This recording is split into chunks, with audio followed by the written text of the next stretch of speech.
So welcome back guys. I hope सब लोग बहुत ही बढ़िया होंगे। आप लोगों में से अभी बहुत से लोगों में ये डाउट होगा कि अभी जैसे कि प्रयास 2.0 लॉन्च हुआ है अभी जो एडवांस के बाद लॉन्च होता है, तो ठीक है। तो ये लॉन्च होने का बहुत में डाउट होता है कि भैया मैं सेम प्राइस में मेरे को मिल रहा है, थोड़ा बहुत कम होता है, तो मैं प्रयास 1.2 ले लूँ या फिर 2.0 ले लूँ। ये बेसिक डिफरेंस जो है वो आज मैं सब लोगों में आज क्लियर करके दूंगा। ये वीडियो देखने के बाद पूरा आप क्लियर हो जाओगे आपको क्या लेना है और क्या नहीं लेना है। सुनो, तो सबसे पहले मैं बता दूं, बोथ आर बेस्ट, दोनों ही बहुत ही अच्छे हैं। आप जिससे भी करो आपका होगा बहुत अच्छा होगा, बट ये खुद के ऊपर है तुम कितना अच्छा कर सकते हो। बट कुछ तो प्रॉस एंड कॉन्स रह जाते हैं जो चेंज हो सब में होता है, तो यही मैं डिस्कस करूँगा। उसके बाद तुम समझ जाओगे तुमको क्या लेना है और क्या नहीं लेना है। तो do what ever batch you start है, जो भी बैच तुमने स्टार्ट कर दिया अभी तक, क्योंकि तब तुमने मेंस 1 के बाद जो स्टार्ट होता है अप्रैल के आसपास, प्रयास 1.2 वो अगर ले लिया है तो उससे कंटिन्यू करो। मैं कौन लेगा कौन नहीं लेगा ये भी बताऊंगा, रहो वीडियो के एंड तक। Do not change batch change मत करो, जिसमें हो तो वो करो।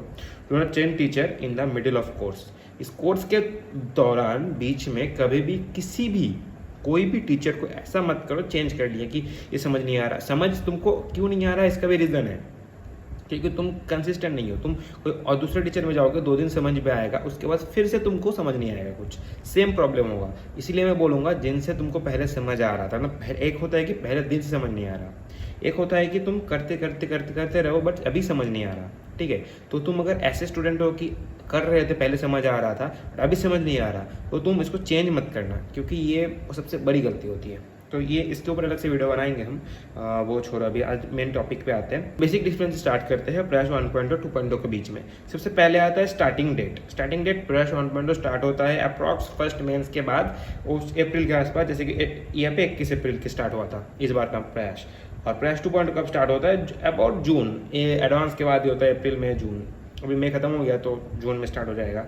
अभी शायद इसका स्टार्टिंग भी है। अभी इसका पेस जो होता है, समझ रहे हो तुम, प्रयास 1.0 पहले स्टार्ट होता है तो इसका खत्म भी पहले हो जाता है, बट इनफ टाइम मिलता है इनको। तो इनके पास लगभग तुम मान सकते हो कि पूरा 1 साल ही रहता है, पूरा 1 साल रहता है। और इनके पास तुम अप्रॉक्स मान सकते हो 6 महीना, 6 महीना नहीं, मैं ज़्यादा कम बोल रहा हूँ, 8 से 9 महीना रहता है, ठीक है। 1 साल भी पूरा नहीं रहता, मैं ये सेकेंड अटेम्प्ट तक बोल रहा हूँ, सेकेंड अटेम्प्ट, ठीक है। सेकेंड अटेम्प्ट तक देखोगे तो ये 1 साल रहता है, इनके पास सेकेंड अटेम्प्ट तक रहता है 8 to 9 मंथ्स। तो इनका जो पेस रहता है वो बहुत, मतलब स्लो नहीं बोलूँगा, बैलेंस्ड रहता है, ठीक है। और प्रयास 2.0 का जो होता है वो कंपेरेटिवली थोड़ा फास्ट रहता है, इनसे तो फास्ट ही रहता है। ये जो बैलेंस्ड करते हैं ना, इससे भी बहुत ज़्यादा फास्ट रहता है। इनमें दिन में तुम मान सकते हो कि हर दिन 3 लेक्चर्स आते हैं, ठीक है। कभी कभार 2 हो जाते हैं, मैक्सिमम दिनों पे तुमको 3 ही लेक्चर मिलेंगे। संडे को ऑफ मिलेगा, ठीक है। बट इसमें क्या होगा, थोड़े दिन बाद जब जाओगे 4 लेक्चर आ जाएंगे तुम्हें, ठीक है। 4 लेक्चर्स इन ए डे, मतलब अप्रॉक्स सारे 2 घंटे के होंगे, तो 8 आवर्स तुमको लेक्चर में चले जाएंगे। तो माइंड से प्रिपेयर हो जाना कि ये तुमको करना होगा। 1-2 महीने, ये लगभग तुम्हारा 2 महीना चलेगा ऐसा, ठीक है, 2 मंथ्स ऐसा चलेगा, ठीक है। उसके बाद तुम इसमें भी 3 लेक्चर से चलेंगे, कभी कभार 2 भी आएंगे, बट इसमें जो वो रहेगा तुम्हारा, क्या बोलते हो, टाइम कम बचेगा रिवाइज के लिए। तो ये मतलब क्या है ना, बहुत लेट स्टार्ट हो रहा है, लेट खत्म, इनको खत्म भी करना है, सब कुछ भी करना है, तो इनको थोड़ा फास्ट तो चलना ही होगा, ये बेसिक चीज़ है। उसके बाद सिलेबस कवरेज ये रिलैक्स टाइम में खत्म करते हैं, ठीक है, रिलैक्स टाइम में खत्म करते हैं, बट उतना भी रिलैक्स नहीं रहता कि तुम सोच रहे हो कि प्रयास 1.0 में बहुत स्पीड में चल रहा है, इसमें नहीं हो रहा है एकदम, मतलब कम चल रहा है, तुम एक दिन में ऐसा नहीं होगा। इनमें अगर 4 चल रहा है तो इनमें 3 चलेगा, इसमें थोड़ा बहुत कम चलेगा। मान लो तुम किसी में इलेक्ट्रोस्टैटिक एक दिन में खत्म कर रहा है तो इसमें आधे दिन में खत्म करेगा। मैं एग्जाम्पल दिया, इलेक्ट्रोस्टैटिक कभी एक दिन में खत्म नहीं होगा, तो मैं दिया एग्जाम्पल। इसमें फुल होगा कंप्लीट, बाद थोड़ा प्रेशर ज़्यादा रहेगा, एग्जाम्स आ जाएंगे जल्दी, तुमको रिवाइज करने का टाइम नहीं मिलेगा, ऐसा होगा। बट तुमको थोड़ा अच्छे से, अगर तुम ठीक से टाइम मैनेजमेंट करोगे तो तुमको भी इसमें उतना प्रॉब्लम नहीं होगा। ज़्यादातर प्रॉब्लम क्या आता है कि तुम टाइम ही मैनेज नहीं कर पाते। बेसिक जो सबसे ज़रूरी बात है, टाइम ही मैनेज नहीं कर पाते, इसीलिए तुमको ज़्यादा टाइम चला जाता है। एंड लास्ट में रिवीजन टाइम है, जब तुम्हारा ये खत्म हो जाएगा, अप्रॉक्स मान लो कि तुम्हारा प्रयास 1.0 खत्म होता है दिसंबर तक खत्म हो जाता है, तो पूरा दिसंबर तुमको मिलता है, पूरा दिसंबर मिलता है तुमको, साथ में पूरा जैन भी मिलता है, क्योंकि जैन के एंड में होता है पेपर। और ये मान सकते हो कि जैन 15 तक सारे सिलेबस खत्म हो जाएंगे, और उसमें भी 15 डेज तक मिल जाएगा, आधा हाफ महीना मिल जाएगा तुमको उसमें भी, ठीक है, हाफ महीना तक मिल जाएगा, सॉरी इसमें भी हाफ महीना तुमको मिल जाएगा। उसके बाद टीचर्स, ये ज़्यादा इंपॉर्टेंट नहीं है, बट एक जो गलती करते हैं लोग, टीचर को कंपेयर करते हैं। टीचर ये जो सारे टीचर्स हैं, तुम मान लो अप्रॉक्स 15 ईयर्स एक्सपीरियंस है, ठीक है, सारे के। तो इनसे तुम कंपेयर नहीं कर सकते इनको, ठीक है। ये सारे अपने आप पे बहुत ही अच्छे टीचर्स हैं। मैं किनसे किया वो दिखा रहा हूँ। फैजल सर से मैंने किया है, अमिताभ सर से किया है, आर्य बाबा से किया है, आशीष सर से किया है, ओम पांडे सर से किया है, राहुल डोरे सर से किया है, तरुण सर से किया है, पंकज सर से मैंने इतना नहीं किया है वो, बट किया हूँ, ठीक है। तो इनमें मनीष सर और इनसे तो नहीं किया हो, सही में जो बताऊँ मैं, मनीष सर और नीना सर से मैंने किया हो, कि इनके ऊपर कुछ बता नहीं सकता। बाकी जिनसे मैं किया हूँ बता नहीं सकते इन द सेंस कि ये लोग भी बहुत अच्छे टीचर है, ब्लाइंडली तुम फॉलो कर सकते हो इनको। बट मैं जिनसे किया हो तो उनके ऊपर ज़्यादा दूंगा ही मैं। अमिताभ सर से मैंने 11th-12th किया था, बट तब उतना फोकस नहीं, तुमको जिनको मेरा स्टोरी बताया तो उनको पता ही है मैं 11th-12th में कैसे किया गया था। तो तब मैं अमिताभ सर से किया था। बट मैं सजेस्ट करता हूँ कि अगर तुम फुल एडवांस ओरिएंटेड करना चाहते हो, तुम अमिताभ सर को फुल ब्लाइंडली फॉलो करो। ऐसा नहीं कि ओम सर से नहीं होता, ओम सर से भी होता है, बट तुम कंटेंट देखोगे तो अमिताभ सर का बहुत अच्छा कंटेंट, बहुत ज़्यादा कंटेंट, बहुत मतलब एकदम फुल एडवांस ओरिएंटेड रहता है, ठीक है। और ओम सर का बहुत अच्छा होता है जब लास्ट के टाइम में बहुत, मतलब जैसे कि ये 2.0 बैच है, इसमें टाइम कम मिलता है, इनऑर्गेनिक ख़त्म करना है, अच्छे से ख़त्म करना है, तो Om sir best. Rahul Dodi sir physical के लिए तो भाई गॉड है, गॉड। और फैजल सर तो गोट है ही। दोनों मतलब कुछ कंपेयर नहीं कर सकते इनको, ये दोनों ही बहुत ही, मतलब क्या बोलूँ इनको, इनके सर पे अगर मैं ताज लगा देता तो अच्छा होता। ये किंग तो है ही इसका, आईओसी का।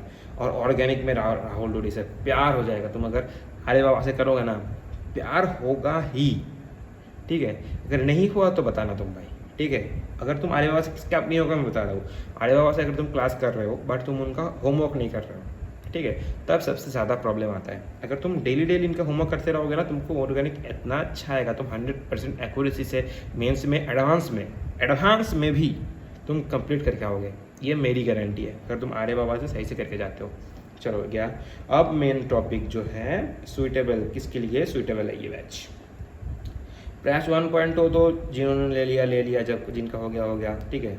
फर्स्ट जिन्होंने लिया था, और कौन कौन ले सकता है इसको, ठीक है। जिनका मान लो कि सीधे बताता हूँ, 11th अच्छा है, 11th गुड, अभी के टाइम पे 11th ही खत्म हो रहा होगा, तो 11th अगर अच्छा है तुम्हारा मैक्सिमम पार्ट, तो तुम इसको ले सकते हो। और 11th नहीं, 12th गुड है,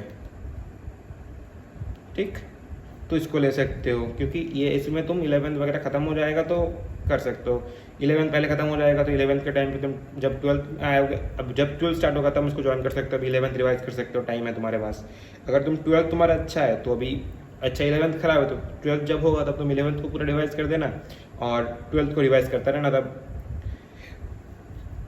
और प्रयास 2.0 जो है, इसके लिए तुम मान सकते हो कि तुम अगर ऐसे बंदे हो कि प्रयास 1.0 से स्टार्ट किया था तुमने, बट तुम्हारा बहुत बैकलॉग हो चुका है, ठीक, तुम अभी बैकलॉग कंप्लीट करने में जाओगे तो बहुत टाइम लग जाएगा। ऐसा तुम स्थिति में हो कि मोर देन 80% तुम्हारा बैकलॉग है जो अभी तक जो हो चुका है उसमें, तो तुम सीधे ज्वाइन कर लो। अगर तुम्हारा 11th-12th दोनों ही 11th-12th में ख़राब था तो इसको तुम ज्वाइन कर लो, ठीक है। 11th और 12th वेस्ट हो गया है जिनका, ठीक है, ये तुम लोग कर सकते हो। उसके बाद और कौन कौन कर सकता है, जो न्यू फ्रेशर्स आ रहे हैं अभी, ठीक है, जिनको एडवांस देने के बाद पता चला कि तुमको अभी कुछ नहीं आता उतना अच्छा, तुम लोग कर लो। जो अभी 12 देख आए हो बट 1.2 ज्वाइन किए थे, वो लोग कर लो, ये सबसे अच्छा ये इन लोगों के लिए है। तो दोनों बैच ही बेस्ट है, बट अलग अलग सिनेरियो में। किसी का 11-12 अच्छा है तो तुम वो ले लो, क्योंकि उसमें जल्दी ख़त्म हो जाएगा, दोनों पार्ट ख़त्म हो जाएगा, मॉक टेस्ट के लिए ज़्यादा टाइम मिलेगा। अब देखो कैसे तुम रेडी हो बैच के लिए। सबसे पहले ये कुछ क्वेश्चन मार्क्स होंगे जो तुमको टिक करना है, और तुम लगभग मैं मान रहा हूँ 15 आवर्स सिटिंग, मैं नहीं बोल रहा हूँ नॉट प्रोडक्टिव स्टडी, नहीं, प्रोडक्टिव स्टडी नहीं बोल रहा मैं, 15 घंटा सिटिंग, इसमें टिक मारना होगा। 15 सिटिंग के लिए रेडी हो तुम, लगभग 15 आवर चाहिए। प्रोडक्टिव स्टडी तुम मान सकते हो कि 8 से 9 आवर्स भी इंक्लूड है, क्योंकि 8 से 9 घंटा तुम प्रोडक्टिव निकाल लोगे डेली, तो इसमें से अगर तुम मान लो कितना घंटा या फिर वेट गया 6 से 7 घंटा तुम बोल लो कि नॉन प्रोडक्टिव स्टडी है इसमें, बट इस 6 घंटे में तुम कुछ ना कुछ करोगे, उसमें लेक्चर आ जाएगा, बाकी सब आ जाएगा, बट सिटिंग इंपॉर्टेंट है। कि 6-7 घंटा तुम प्रोडक्टिव नहीं रह पाओगे, ये सच बात है। बट अगर तुम बैठ जाते हो ना 6-7 घंटा एक्स्ट्रा भी, तो कुछ तो फ़ायदा आएगा। अगर तुम 15 घंटे का टारगेट लोगे तो उसमें से 8-9 घंटे का तुम्हारा प्रोडक्टिव स्टडी आएगा। तो पहले तो तुम 15 घंटा सिटिंग के लिए तैयार हो जाओ। उसके बाद अगर ब्लाइंडली टीचर्स को फॉलो कर पाओगे तब तुम इसको ज्वाइन करो। एकदम ब्लाइंडली फॉलो करना होगा, कुछ खुद से समझना नहीं होगा, अलग से किसी से समझना नहीं है। मैं खुद किया हूँ प्रयास से भाई, खुद करके आया हुआ NIT में मैं भी। चलो उसके बाद ब्लाइंड टीचर को फॉलो करना है और डिसिप्लिन, ये 3 चीज़ अगर होगा तुम्हारे पास, डिसिप्लिन, अभी तुम क्लासेस नहीं हो रहा मान लो, बट कुछ ऐसा काम पकड़ लो जो तुम डिसिप्लिन से करना है, तुमको डिसिप्लिन सीखना है। अभी पूरा डिसिप्लिन से अगर तुम कर सकते हो, डिसिप्लिन होगा तुम्हारे अंदर, तब तुम कोई भी बैच से, मैं खुद बोल रहा हूँ, कोई भी बैच से तुम फोड़ सकते हो। सिर्फ PW नहीं, तुम यूट्यूब से भी कर सकते हो। यूट्यूब में बहुत सारे फ्री कोर्सेज है, उसमें से कर सकते हो तुम। अगर सबसे मेन जो बात होता है डिसिप्लिन से करोगे, डेली काम करोगे, बट थोड़ा करो, तुम थोड़ा करते जाओ, ऐसे थोड़ा करते जाओ, बट एट द एंड देखोगे कि तुम बहुत कुछ कर लिए हो। बट सबसे इंपॉर्टेंट को है डिसिप्लिन। तो अगर ये तीनों चीज़ में तुम्हारा टिक आता है, तब तुम रेडी हो इस बैच के लिए। ओके, आई होप तुम लोगों को समझ में आ चुका होगा किसको लेना है ये बैच, किसको नहीं लेना है। तो all the best for your JEE। Like करो, सब्सक्राइब करो।